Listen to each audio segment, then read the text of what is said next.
Hello everyone, this is Sunil Mishra and you're watching the Juice batch of the Baragan classes and I welcome you all in the class of Baragan. आज जो हम crash course की जो शुरुआत हमारा already हो चुका है उसी के एसएसटी के अगले पार्ट में हम आपका स्वागत करते हैं और आज के एसएसटी के जो पार्ट है उसमें हम लोग ज्योग्राफी चैप्टर का पहला चैप्टर को कवर करेंगे that is very important chapter for the all the aspirants who are appearing in this year 2023. तो आज जो हम ज्योग्राफी के जिस चैप्टर को कवर कर रहे हैं उसका नाम है रिसोर्स और आपको नाम से ही समझ में आएगा कि ये बहुत ही ज्यादा इंपॉर्टेंट चैप्टर है और इससे क्वेश्चन ना आए ये ऐसा नहीं हो सकता। इससे हमेशा क्वेश्चन आता है चाहे वो ऑब्जेक्टिव के फॉर्म में आए या फिर 3 नंबर या फिर 5 नंबर के फॉर्म में आए, लेकिन इससे सवाल बिल्कुल 100% आता है। अब देखिए अगर सबसे पहले बात रही समझने का तो रिसोर्स क्या है, व्हाट इज रिसोर्स। देखें all the things which fulfill our needs and demand, all the things which fulfill our needs and demand is called resource। वो सारी चीजें जो हमें हमारी जरूरतों को पूरी करती है, हमारी जरूरत जो भी है उसको पूरी करती है उसे हम रिसोर्स करते हैं। फॉर एग्जांपल हम अपने अगर आसपास जो भी नजर दौड़ाते हैं, जो भी हमें दिखाई पड़ता है that is a part of resource, वो एक रिसोर्स ही है।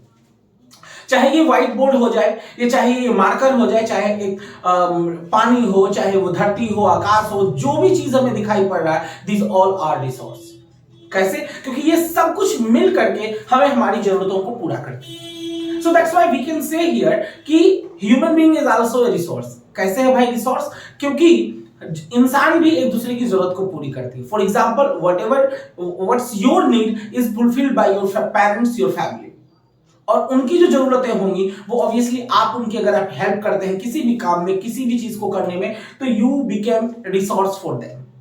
आज अगर हम आपकी जरूरत पूरा कर रहे हैं तो I am resource for you, and if you are giving और paying money then you are also resource for me. तो ये हो गया हमारा रिसोर्स कि all the things which fulfil our needs and demand is called resource. अब अगर यहाँ पे हम पहला पॉइंट को कवर करते हैं कि ये हमारा रिसोर्स है, उसके बाद दूसरा जो हमारा पॉइंट है कि क्लासिफिकेशन ऑफ रिसोर्स, यानी जितने भी रिसोर्स है उसको कुछ अलग अलग कैटेगराइज किया गया, उनको अलग अलग बांटा गया है उनके यूटिलिटी के आधार पे, उनका बनावट के आधार पे, स्ट्रक्चर के आधार पे, उनके यूजेस के आधार पे, उनके ओरिजिन के आधार पे ये सब कुछ बांटा गया है। तो अगर हम सबसे पहले पॉइंट की बात करें तो यह है on the basis of origin, कि भैया ये जो रिसोर्स है वो कैसे निकलता है, कहां से बनता है, कहां से आता है, इसका जो प्रादुर्भाव है यानी इसका जो प्रोड्यूस है वो किस तरह से है। तो ये दो तरह के होते हैं, बायोटिक और अबायोटिक। बायोटिक का मतलब ये होता है, जैसे ही आप शब्द बायो सुनते हैं तो बायो का मतलब ही होता है जीवित, जिंदा, ठीक है। वो सारी चीजें जो कि किसी न किसी लिविंग यानी जिंदे चीज से आता है। फॉर एग्जांपल हम फॉरेस्ट की बात कर लेते हैं, forest is a resource obviously, और वो कैसा है भाई, तो जिंदा है। और उसी पे यानी बायो शब्द से ही मतलब हो जाता है जीवित या जिंदा प्राणी।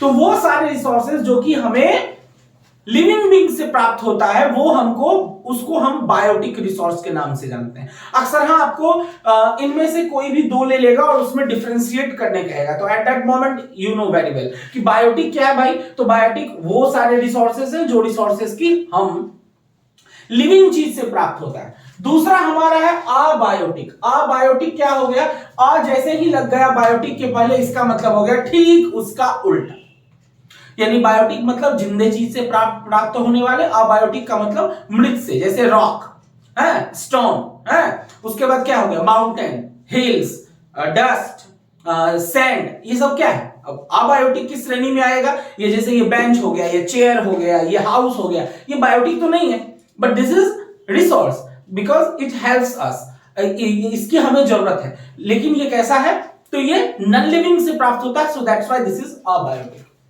दूसरा अगर हम बात करें तो on the basis of exhaustibility, okay, on the basis of exhaustibility, यानी ये जो है वो कैसे ये बनता है या कैसे ये सही तरीके से काम कर रहा है, इसका क्या स्टेबिलिटी है, ओके। तो ये यहाँ पे दो भाग होते हैं, पहला है रेन्यूअल, दूसरा है नॉन रेन्यूअल। रेन्यूअल और नॉन रेन्यूअल आप पढ़े होंगे, तो रेन्यूअल का मतलब होता है कि वो चीज जिसे कि दोबारा बनाया जा सके, और नॉन रेन्यूअल का मतलब हो गया कि जिसे दोबारा नहीं बनाया जा सके। जैसे कि अगर हम ये जैकेट पहने हैं तो अगर ये फट जाता है तो दोबारा इसे बनाया जा सकता है, लेकिन अगर कुछ ऐसी चीजें जैसे कोल है, अगर हम उसे खत्म कर दें, कोल अगर एक टाइम पे खत्म हो जाए, गोल्ड खत्म हो जाए, यूरेनियम खत्म हो जाए, पेट्रोलियम खत्म हो जाए, तो in that case we can not made that, हम उसे नहीं बना सकते हैं। क्यों भाई? क्योंकि वो नॉन रेन्यूएबल है। अंडरस्टैंड? वो नॉन रेन्यूएबल है। और एक हमारा हो गया रेन्यूएबल, जो कि अपने आप स्वतः बनते रहता है, जैसे जल हो गया, वाटर, जैसे फॉरेस्ट हो गया है, जैसे कि विंड है, हम विंड एनर्जी से, विंड को जो हम एनर्जी के रूप में कन्वर्ट करते हैं, पर वो ऐसा नहीं है कि एक टाइम आएगा खत्म हो जाएगा, वो उसका एक जो है कंटिन्यूटी वाला प्रोसेस है, एक कंटिन्यू सतत प्रक्रिया है, जिसके द्वारा वो ऑटोमेटिकली बन जाएगा। सो that's why that is called the renewable. And non renewable है जिसको कि हम नहीं बना सकते। कोल, आपको आप साइंस में भी पढ़े होंगे कि कोल को बनने में क्या मिलियंस ऑफ ईयर्स लगते हैं, जहां पर कि पेड़ पौधे धरती के नीचे दब जाते हैं, और उसी के कार्बन जो है वो हाई टेम्परेचर, हाई कंप्रेशर, ऐसी परिस्थिति में दबाव के वजह से वो वहां पर बनते हैं, और वो जो है हमारा नॉन रेन्यूएबल है, हम उसे नहीं बना सकते। तीसरा हमारा जो रिसोर्स होगा वो है on the basis of ownership, यानी मालिकाना हक के आधार पे, क्योंकि कुछ रिसोर्स जो होगा वो आपका पर्सनल होगा, जैसे आपका जो घर है, आपका बाइक है, आपका कार है, आपके जो भी गैजेट्स आप यूज करते हैं, that is your individual. Understand? आपके लैंड हो सकते हैं, खेत होगा, और कुछ चीजें जो होती है वो कि जैसे railway station, airport, forest, mountain, hills, ये सब क्या है? That is not only belongs to you, this is the national property हो सकता है, वो सोसाइटी का प्रॉपर्टी हो सकता है, कम्युनिटी का प्रॉपर्टी हो सकता है, कुछ प्रॉपर्टी जो है वो इंटरनेशनल भी होता है। तो अब यहां पे क्या है? पहला चीज है हमारा इंडिविजुअल। ये सारी चीजें जो कि आपकी और केवल आपकी है, वो किसी और को तब तक नहीं हो सकता जब आप उसे किसी को देते नहीं है, that is called the individual. दूसरा है हमारा कम्युनिटी, जैसे कि हमारे लोकेलिटी में जो पार्क अवेलेबल होते हैं, कोई सामुदायिक भवन अवेलेबल होते हैं, ठीक है, तो वो सारी चीजें क्या हो गया? वो हमारा कम्युनिटी ओनरशिप हो गया, कि उस पे जो है इस कम्युनिटी के जितने भी लोग हैं सबका समान रूप से अधिकार है, हर कोई वहां जा सकता है, हर कोई उसका लाभ उठा सकता है, तो वो रिसोर्स हमारा कम्युनिटी हो गया। तीसरा हमारा है नेशनल रिसोर्स है। अब जैसे ये जो हमारे सामने से जो सड़क गुजर रही है, सड़क कैसी प्रॉपर्टी है? तो नेशनल प्रॉपर्टी है। रेलवे क्या है? नेशनल प्रॉपर्टी है। एयरलाइंस क्या है? नेशनल प्रॉपर्टी है। रोड्स, जितने भी ट्रांसपोर्टेशन के अरेंजमेंट्स है, वो सब क्या हो गया? नेशनल प्रॉपर्टी हो गया। यू कैन गो, आप जो है, आप यूपी में जो सड़क बना है या जम्मू कश्मीर में, आप भी इसका इस्तेमाल कर सकते हैं, आप भी उस पर चल सकते हैं, ऐसा नहीं है कि that is a prohibited for you, तो वो आपके लिए बिल्कुल मनाही है, ऐसा नहीं है। उसके बाद हमारा है लास्ट पॉइंट है इंटरनेशनल। अब इंटरनेशनल में क्या होता है, ये आपको पता होगा कि किसी भी देश का जो सीमा खत्म होता है और उसके बाद जो ओशियन स्टार्ट होता है, तो 200 नॉटिकल माइल्स तक जो है वो आपके देश का है, मगर उसके बाद यानी जितने भी ओशियन में हमारा जो शिप वगैरह जाता है, तो पूरा ओशियन क्या है? That is not belong to any country. वो वहां पे हर कोई उसका इस्तेमाल कर सकता है, हर कोई वहां पे जा सकता है। जैसे हमारा स्पेस ऐसा नहीं है कि केवल अमेरिका, नासा जा सकता है, या फिर इसरो जा सकता है, पाकिस्तान भी जा सकता है, चाइना भी, कोरिया भी, कोई भी कंट्री जा सकता है। तो वो जो हम रिसोर्स का इस्तेमाल कर रहे हैं, that resource come under what? That resource come under an international resource.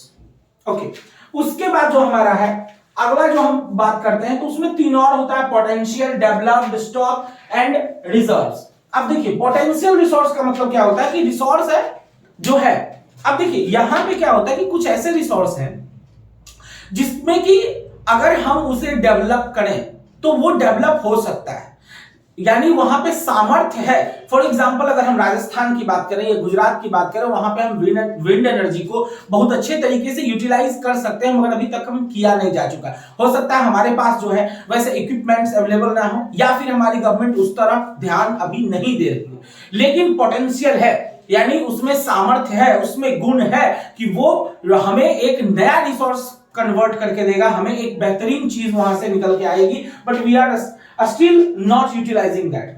ठीक है, उसके बाद है डेवलप्ड। अब डेवलप्ड क्या है कि जो कि ऑलरेडी ही डेवलप्ड है, वो रिसोर्स का हम इस्तेमाल कर रहे हैं। जैसे कहीं पे कोई डैम बन चुका है, अब वहां से जो हाइड्रो इलेक्ट्रिसिटी प्रोड्यूस हो रही है, वहां से बिजली उत्पादन हो रहा है, तो उसको क्या कहेंगे? डेवलप्ड स्टॉक कहेंगे। And finally is what? Reserves. अब रिजर्व्स क्या है? फॉर एग्जांपल हमें ये पता चलता है कि इस घर के नीचे 300 फीट या 500 फीट या 1000 फीट नीचे जाने पे वहां पे जो क्या है कि कोल का जो है भंडार, कोल है वहां पे अवेलेबल है, बट अब हमें पता है but we haven't the proper equipments to dig out that. हमारे पास वो प्रॉपर तरीके का मशीन नहीं है या व्यवस्था नहीं है जिससे कि हम उसे निकाल सके। तो हम उसको किस कैटेगरी में रखेंगे? उसको हम रिजर्व की कैटेगरी में रखेंगे कि हाँ भैया है तो जानकारी भी है लेकिन हमारे पास इक्विपमेंट नहीं है, साइंस नहीं है या टेक्नोलॉजी नहीं है जिसके द्वारा हम वहां से निकाल सकें, हम उसे उस रिसोर्स को अपने लिए इस्तेमाल कर सकें या अपने देश के लिए। तो that can under the reserve resource. उसके बाद जो अगर हम अगला पॉइंट की तरफ हिट करते हैं तो वो पॉइंट है हमारा डेवलपमेंट ऑफ रिसोर्स। अब देखिए ये डेवलपमेंट ऑफ रिसोर्स क्या है?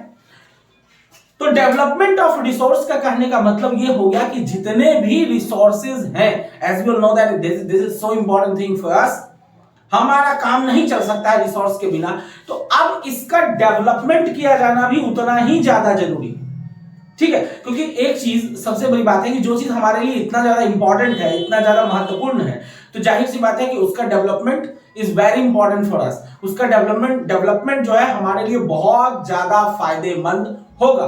तो इन सारे रिसोर्सेज चाहे वो किसी भी कैटेगरी के हो, चाहे वो ओरिजिन बेसिस पे हो, चाहे वो ऑनरशिप बेसिस पे हो या फिर वो पोटेंशियल हो, रिजर्व हो, but we need a development in that area. Why we need a development in that area? Because that is so important and that gives lots of energy resources and as well as resources which is helpful in the everyday's life.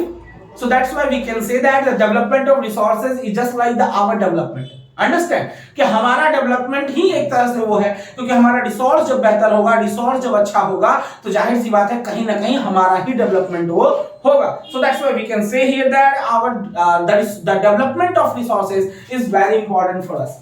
उसके बाद है हमारा, अब जाहिर सी बात है कि हम आगे जो है रिसोर्स प्लानिंग, यानी we understand the valuation of the development of resources is very essential for us. So now what have we to do? अब हमको उस स्टेज पे क्या करना है? तो definitely we will have to make a plan. Okay, अब जैसे कि मान लीजिए आपको सर जी बताते हैं कि तुमको ये पढ़ना है, ऐसे पढ़ना, मैथ ये पढ़ना है, साइंस ये पढ़ना है।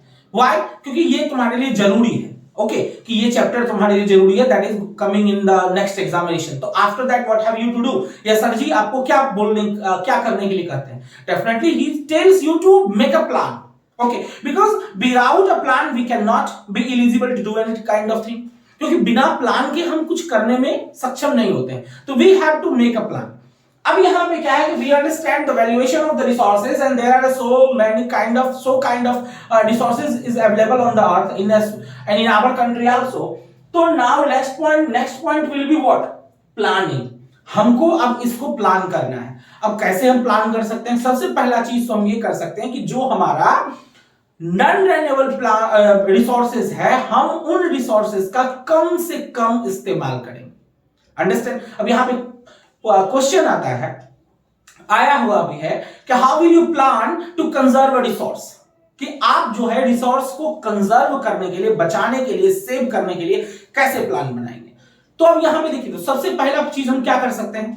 तो हम पहला चीज ये कर सकते हैं कि we have to minimise the uses of non renewable resources. क्योंकि हम उसको बना नहीं सकते तो हम क्या कर सकते हैं? हम मैक्सिमम एक ही चीज कर सकते हैं, हम उसको बचा सकते हैं। अंडरस्टैंड? अब दूसरा क्या होता है हमको कि हम जो नॉन रेन्यूएबल रिसोर्स है, पहला तो हम उसके यूजेस को मिनिमाइज करेंगे। फिर भी कहेंगे कि भैया अगर हम सारे यूजेस को खत्म ही कर देंगे तो फिर हमारा फिर सब कुछ खत्म हो जाएगा। तो नहीं, अब हमको दूसरा अल्टरनेटिव खोजना होगा।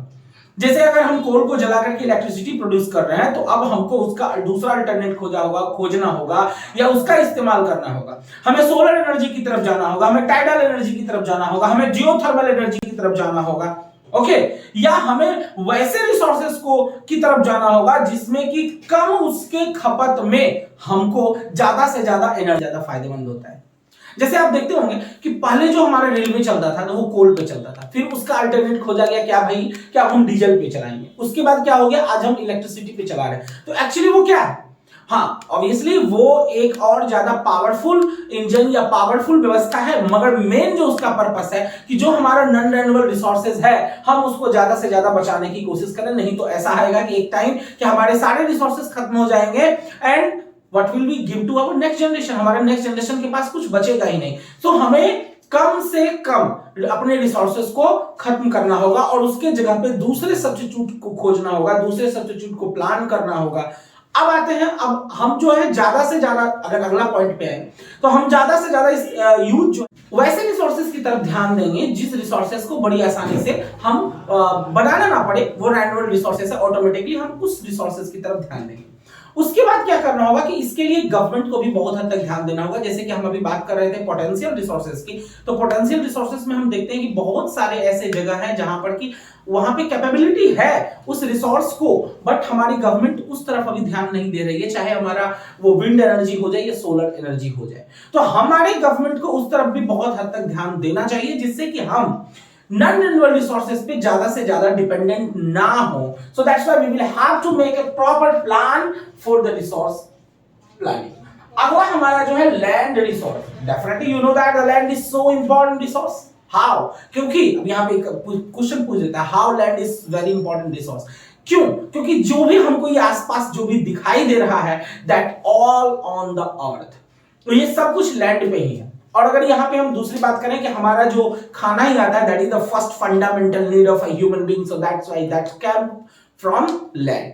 ठीक है, कि वो सारी चीज जो हमें कहां से आते हैं, वो खेत से ही आता है, जमीन से ही हमको निकलता है। चाहे हम जो भी खाएं, जो भी, इवन हम अगर पहनते भी हैं कपड़ा तो वो भी कपास का, कॉटन कहां से आता है, तो लैंड से आता है। तो definitely land is a very very big resource and nowadays what are we doing, we are just playing with our future, because of that we are not focusing to the proper management of the land resource. So this is not a good thing, it can be the calamity for our society. So we will have to understand the valuation of land for our life. और land resource ये एक बहुत बड़ा resource है और हमको इसको बहुत ज्यादा कंजर्व करके, बचा करके, क्योंकि आज क्या है, आज पॉल्यूशन का इतना ज्यादा बोलबाला है, हर जगह pollution, so that's why land is also getting polluted day to day. हर रोज जो है हमारा पॉल्यूशन जो है बढ़ता है और जिसकी वजह से लैंड हमारे अफेक्टेड होते हैं। आज अगर हम देखें तो हमारे ज्यादातर धरती के भाग जो है अनफर्टाइल होते जा रहे हैं, उनकी फर्टिलिटी पावर डाउन होते जा रही है। Why? We are using the pesticide, weedicide, fertilisers and we are using that without thinking anything that can that affect a land or not. Definitely they are not affect, they will affect and they are affecting nowadays. So that's why the fertility power of land is going down each and every year. So हमको जो है इस land resource को बहुत ज्यादा बचा करके रखना होगा, कंजर्व करके रखना होगा। और अगर हम दूसरी बात करें land resource in India, because we are Indian, so definitely we have to think about our nation India.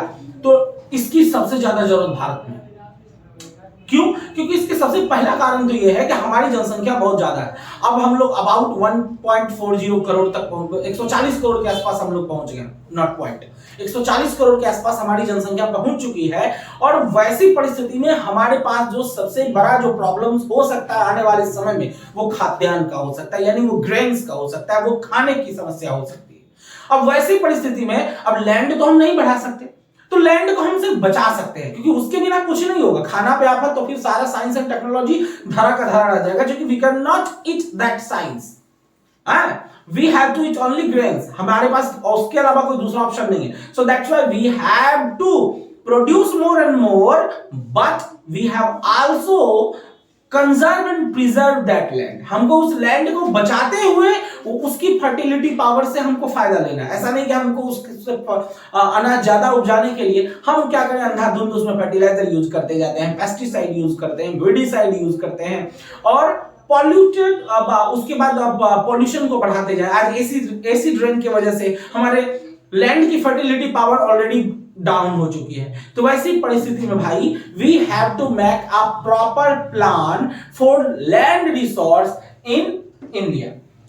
क्योंकि अगर हम ये पॉइंट नहीं करते हैं, अगर हम इस पे ध्यान नहीं देते हैं, तो हमारा अगला पॉइंट क्या होता है, लैंड डिग्रेडेशन। अब लैंड डिग्रेडेशन क्या है भैया? तो लैंड डिग्रेडेशन का मतलब होता है सड़ना गलना, खत्म होना, बर्बाद हो जाना।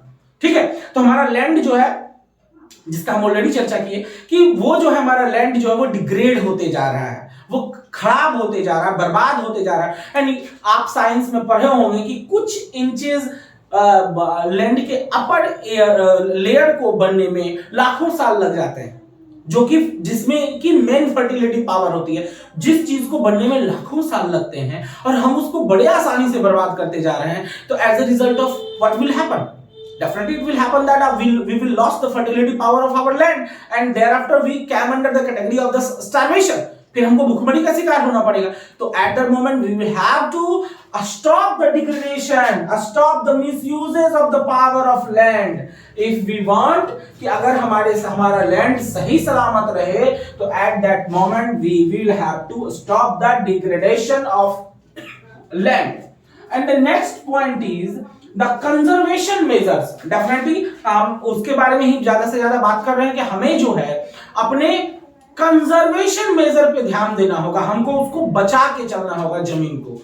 क्यों बचा के चलना होगा?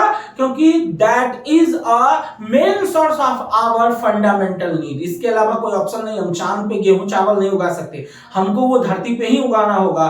तो अब धरती पे ही उगाना होगा, तो in that case we will have to make a plan to conserve our land. अब हम देखेंगे कि लैंड में हमारा, क्योंकि अब देखिए हमारा लैंड का जो है मिट्टी सबसे मेन इंपॉर्टेंट पॉइंट है। तो अब मिट्टी जो है अलग अलग तरह के होते हैं, कौन कौन से तरह के हैं मिट्टी और वो कहां पाए जाते हैं, लास्ट पॉइंट हमारा यही है। अब जरा हम उस पे देखते हैं।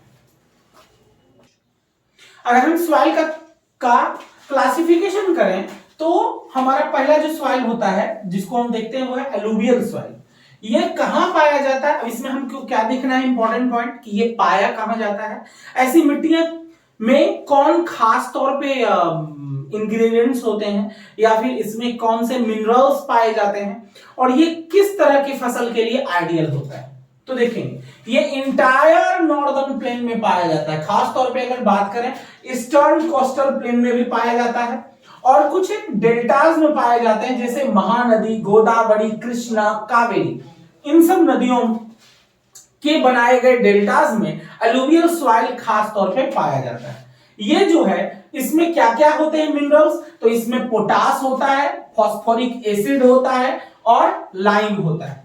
इसके मामले में ये काफी रिच होता है। और यहाँ पे कौन कौन से, यानी इस मिट्टी में कौन कौन से फसल बड़े आसानी से हो सकते हैं, तो देखते हैं। ये आइडियल होता है शुगर केन के लिए, पैडी के लिए, व्हीट के लिए और भी अदर सीरियल और पल्सेस के लिए ये जो एलुवियल सॉइल है वो बड़ा ही आइडियल माना जाता है। उसके बाद अगर हम अगले मिट्टी ब्लैक सॉइल की बात करें तो it is also known as regur soil, इसका दूसरा नाम ये भी है। और ये कॉटन के लिए सबसे ज्यादा आइडियल होता है। इसलिए हम देखेंगे कि वैसे क्षेत्र, खास करके अगर महाराष्ट्र की बात करें तो वैसे क्षेत्र जहां पर ब्लैक सॉइल ज्यादा अमाउंट में पाया जाता है, ज्यादा क्वांटिटी में पाई जाती है, वहां पे ये कॉटन की खेती बहुत ज्यादा देखने को मिलती है। ये पाया जाता है खासतौर पे महाराष्ट्र, सौराष्ट्र, मालवा, एमपी, छत्तीसगढ़ और गोदावरी और कृष्णा नदी के भी वैलीज में पाए जाते हैं। अगर इसकी बात करें मिनरल्स कैपेसिटी की, तो इसमें जो है कैल्शियम कार्बोनेट होता है, मैग्नीशियम होता है, पोटास होता है और साथ ही साथ लाइम भी पाया जाता है। इसके बाद अगर हम अगले बात करें तो हमारा अगला मिट्टी क्या होता है? रेड सॉइल भी हमारा होगा। ठीक है, तो अब हम उसको देखते हैं। जब हम अगले सॉइल की तरफ बढ़ते हैं तो देखते हैं कि रेड एंड येलो सॉइल, ये नाम से ही क्लियर है, या तो लाल मिट्टी होगी या येलो मिट्टी होगी। ज्यादातर जो हम देखते हैं वो रेड सॉइल ही हमको दिखाई पड़ता है, बट कुछ प्लेसेस पे हमको येलो सॉइल भी देखने को मिलता है। ये खास तौर पे बात करें तो उड़ीसा में पाया जाता है, छत्तीसगढ़ में, southern part of middle Ganga plain में ये देखने को मिलता है। मिडिल गंगा प्लेन में ये हमको देखने को मिलता है। ये जो, अच्छा, अब यहाँ पे ये सवाल ये उठता है कि आखिर ये इसका लाल कलर क्यों हो जाता है? तो develop a reddish colour due to diffusion of iron in crystalline. Iron के वजह से, आयरन का अमाउंट होने की वजह से क्रिस्टलाइन में, और मेटामॉर्फिक रॉक्स के पेरेंट रॉक इसका हो गया मेटामॉर्फिक रॉक्स, जिसके वजह से इसका कलर जो है वो रेड हो जाता है। हम अगर अगले मिट्टी की बात करें, लेटेराइट सॉइल की बात करें, तो ये खासतौर पे पाया जाता है कर्नाटका, केरला, तमिलनाडु, मध्य प्रदेश और hilly region of Orissa and Assam में भी ये मिट्टी हमको देखने को मिलता है। उसके बाद अगर हम बात करें अगले सॉइल की, तो वो एरिड सॉइल है, जो कि खास तौर पे वेस्टर्न पार्ट ऑफ राजस्थान में पाया जाता है। खास तौर पे देखते हैं। ये क्या है कि यहाँ पे ये वैसे जगहों पे पाया जाता है जहां पर कि लेक ह्यूमस होते हैं, वर्षा कम होती है, Rajasthan you know that, lake humus होता है, क्लाइमेट जहां पे ड्राई होता है वहां पे एरिड सॉइल देखने को हमको मिलता है। And the next soil is the forest soil. Forest soil का मतलब ये होता है बाबू, नाम से ही क्लियर है कि ये वैसा सॉइल है जो कि आपको जंगल में पाया जाता है, यानी जंगली मिट्टी जिसको बोलते हैं, वहां पे ये पाया जाता है खास तौर पे। तो ये यहां पे था हमारा, क्या था भाई, मिट्टी पुरानी, यानी एक तरह से सॉइल के बारे में हम स्टडी किए। And now we will have to move that, we understand the valuation of soil. भैया जितना भी चीज हमको मेन रिसोर्सेज जो हमारा फंडामेंटल नीड है वो हमारा पूरा हो रहा है सॉइल से। तो now the point is to stop the soil erosion and for the conservation and its conservation. Soil erosion जो है वो कई एक तरह से होता है, हवाओं के बहने से होता है, पानी के कटाव के वजह से होता है, और लेकिन इन सभी का जो मेन रीजन आप देखेंगे तो पाएंगे डिफॉरेस्टेशन। क्योंकि पेड़ पौधा को जितना तेजी में काटा जा रहा है, क्योंकि पेड़ क्या होता है ना बाबू, वो उसकी जड़ें मिट्टी को जकड़ करके रखती है, उसकी वो पकड़ के रखता है। अगर जंगल ज्यादा होगा अगर तो वो हवाओं का जो तेज रुख आएगा उससे भी वो मिट्टी को बचाव करेगा। अब मान लीजिए कोई ऐसा ही लैंड है जो there is no any plant there, हवाएं आएगी और मिट्टी को बहा करके उड़ा करके कहां से कहां लेके चली जाएगी। अब वही अगर पेड़ पौधा हो आसपास में तो वो मिट्टी को उड़ने नहीं देगा, उसकी फर्टिलिटी पावर को बर्बाद नहीं होने देगा। पानी का भी अगर कटाव आता है तो मिट्टियों को बहुत हद तक बचाता है पेड़ पौधा। So that's why we can understand that कि एक नेचुरल रिसोर्स को बचा रहा है, तो हम बीच में कौन होते हैं उसको बर्बाद करने वाले। लेकिन आज दुर्भाग्य की बात है कि हम लोग ही उसको बर्बाद कर रहे हैं। तो we have to do the stop the soil erosion। हमें soil erosion को ज्यादा से ज्यादा रोकने की कोशिश करना चाहिए, रोकना पड़ेगा। अगर हम चाहते हैं हमारा अगला जनरेशन, हमारा आने वाला समय बेहतर हो, तो हमें मिट्टियों को बचा के रखना होगा। And definitely we will have to conserve that, हमें उसको बचाना होगा। तो यहां पर आकर के हमारा रिसोर्स चैप्टर पूरा खत्म होता है। एंड आई होप कि आपको समझ में आ जाना चाहिए। आप एक दो बार देखिए, डेफिनेटली आपको समझ में आ जाएगा। बाकी आप बुक पढ़े हैं पहले से भी, आप नोट्स लिखे हैं, बनाए हैं, समझे हैं। ये था एकदम बिल्कुल कम समय में पूरे से पूरे चैप्टर को कवर करना, और इसके जितने भी इंपॉर्टेंट पॉइंट्स थे वो सभी को हमने कवर किया है। एंड आई होप कि आप अगर एंड तक इस वीडियो को देखे हैं तो आपको इस चैप्टर से संबंधित अब कोई भी तरह का सवाल नहीं परेशान करेगा। And if you will get any kind of the problem queries, then my inbox is always waiting for that. तो आपको अब क्या करना है, just you will have to, if you are still not a member of the Bada Gyan classes, then just right now be, because for that you have not to do anything and you have not to pay anything. ये तो free of cost service दी जा रही है, तो just take the advantage of the Bada Gyan classes and also do the three things, like of course and share with more and more, and subscribe this channel right now, because these three work will motivate the whole team of the Bada Gyan classes, and definitely we would like to do better and do lots of things for you. So for help us, do like, share and subscribe। तो मिलते हैं अगले class में एक नए जोश के साथ, एक नए चैप्टर के साथ। तब तक आप पढ़ते रहिए, and I hope definitely this year matriculation examination is going to be marvelous। So thank you so much for watching this video till the end।